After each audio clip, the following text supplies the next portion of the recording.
Bismillahirrahmanirrahim. Assalamualaikum warahmatullahi wabarakatuh. Perkenalkan, nama saya Ilgilian Sagani, mahasiswa Fakultas Ilmu Komunikasi Universitas Islam Bandung. Pada kesempatan kali ini, saya akan mempresentasikan hasil penelitian saya mengenai perkembangan musik pop Indonesia dengan analisis resepsi buku dari Ngagni Productive Plus dalam menumbuhkan pemahaman mengenai perkembangan musik pop Indonesia. Dimulai dari konteks penelitian ini, bahwasannya fenomena musik pop lawas tahun 60-90-an banyak dilantunkan oleh Genji saat ini. Itu sangat menarik sekali. Pasalnya para Genji tidak lahir di zaman musik pertama kali beredar. Banyak hal yang melatar belakangi fenomena tersebut, diantaranya internet dan sosial media. Bukan hanya musik pop, Genji juga menggemari ragam budaya pop di era musik-musik lawas tersebut. Namun yang menjadi permasalahan, kemilauannya musik-musik pop tersebut tidak sedikit menyisakan kesalahpahaman atau ketidakpahaman masyarakat mengenai apa itu musik pop, bagaimana sejarah musik pop di Indonesia.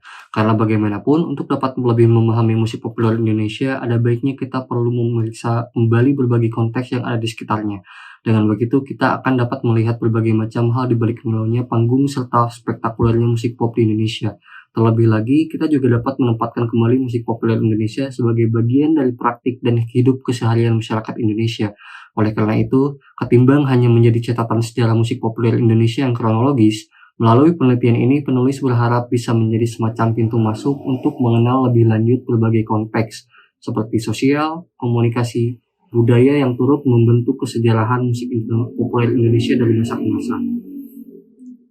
Adapun yang menjadi objek penelitian dalam penelitian ini adalah sebuah buku karangan Ilham Nusantara beserta Ignatius Aditya Darmaka sebagai penulis yang berjudul Dari Ngagni Productive Plus. Dari konteks penelitian tersebut muncul sebuah pertanyaan penelitian. Yang pertama, bagaimana posisi hipotekal halayak tentang sejarah musik pop Indonesia dalam buku Dari Ngagni Productive Plus. Kemudian, bagaimana perubahan pengetahuan pembaca buku Dari Ngagni Productive Plus mengenai sejarah musik pop Indonesia.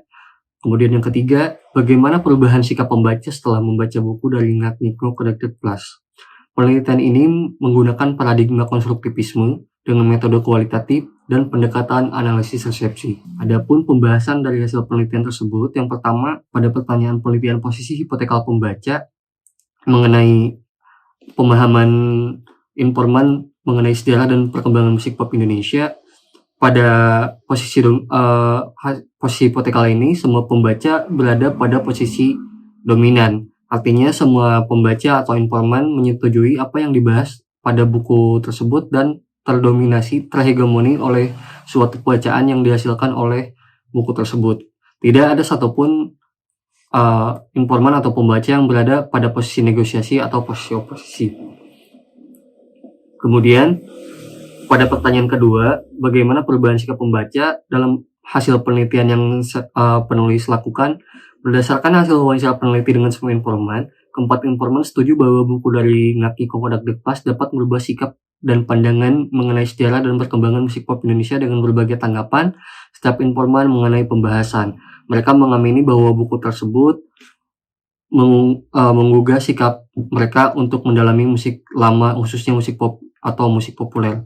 Kemudian, untuk perubahan pengetahuan pembaca, berdasarkan hasil wawancara peneliti dengan semua informan, 3 dari 4 informan setuju bahwa buku musik pop Indonesia dengan berbagai tanggapan setiap informan mengenai pembahasan. Adapun dari 4 informan tidak sepenuhnya, 1 dari 4 informan tidak sepenuhnya setuju, tapi tidak menolak juga. Pasalnya informan tersebut merasa bahwa buku Dari Ngagni Productive Plus kurang bisa menjelaskan secara rinci mengenai beberapa poin pembahasan yang dibahas di buku mengenai sejarah dan perkembangan musik pop Indonesia. Kesimpulannya, dari sejumlah informan yang menjadi kriteria peneliti untuk menjadikan subjek penelitian berada di posisi dominan, artinya pembaca menerima, mengenali, dan menyepakati makna yang dimaksud tanpa penolakan dan menghasilkan pesan yang sama persis ketika pesan tersebut diproduksi oleh penulis. 1 di antara 4 informan berada di posisi negosiasi, pasalnya salah satu informan merasa kurang puas dengan pembahasan yang ia konsumsi dalam buku tersebut. Kemudian dari beberapa pertanyaan penelitian yang peneliti ajukan ke informan sebagai subjek, tidak ada satupun dari informan yang menempati posisi oposisi. 3 dari 4 informan menyetujui mereka mengalami perubahan pengetahuan setelah